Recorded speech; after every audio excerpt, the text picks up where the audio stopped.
right, so we're continuing here with that last example that we left off on the polynomial by polynomial multiplication. And this time we have two polynomials. So we have a binomial times a binomial where we have leading coefficients of 1. Those are really easy. Remember, we do square the first one and then the sum or difference of the constants. So -2 and +1, which gives us a -1, and those are x terms.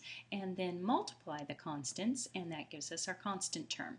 So now we have a polynomial times a binomial. So I'll just move my polynomial down here underneath, and I'll be multiplying these. So 3 times -2, which is a -6, 3 times a -1x, which is a -3x, 3 times x squared, which is a 3x squared.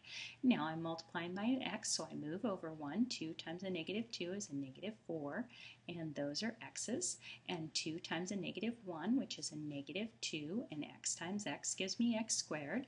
And then 2x times x squared, which gives me a +2x, and those are x cubes. And now we add these up, so -6 and 0 is -6, -3 and -4 is a -7, and those are x's. Remember the difference between what we did before multiplying and now we're adding these terms.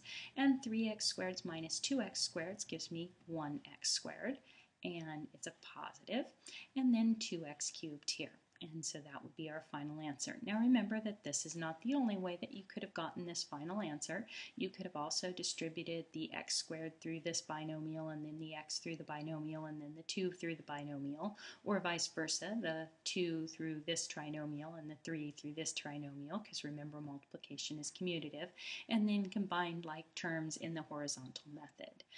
Okay, now moving on to the next problem, we're going to review our algebra functions, and that's just saying basically that multiplying two polynomials can be done through polynomial functions. So if I have some polynomial f of x and some polynomial function g of x, I can multiply those by showing you symbolically to multiply the functions, which really just means multiply the polynomial expressions, which will yield this dependent value.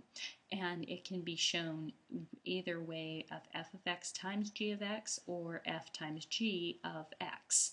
And the same is true of division, just remembering that division, of course, is not commutative. So we're going to do the problem f of 2 times g of 2 in two separate ways, just to make sure that you realize that you can apply the algebra functions in a couple of different ways. So we're going to literally translate f of 2 times g of 2 by saying, let's find what f of 2 is, and then let's find what g of 2 is, and then let's find f of 2 times g of 2 by multiplying them. So that's our first interpretation. And so f2 means evaluate the expression up here at 2.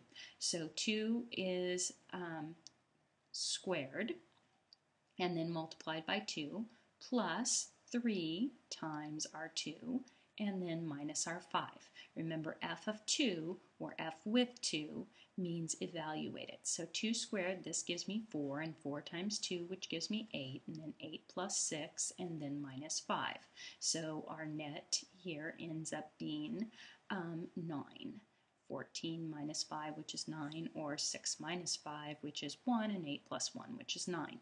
Now I'm going to go ahead and I'm also going to evaluate g of 2. And g of 2, we're going to put into where there is the x value, so 2 times 2. And that's what that one's going to look like. So that's going to be equal to 4. So now we have the value of f of 2 and g of 2, and we're going to multiply those. So f of 2, which is -5, times, oops, not -5, sorry, that wasn't correct, f of 2, which is 9, and g of 2, which is 4, and we get 9 times 4, which is 36. Now that's taking that quite literally. Evaluate the function f at 2 and g at 2 and then multiply them. Now there's another way of interpreting this as well, and that is to say f times g of 2. Well, that literally interpreted means find the f times g of x. So find the product of the two functions and then evaluate. We'll do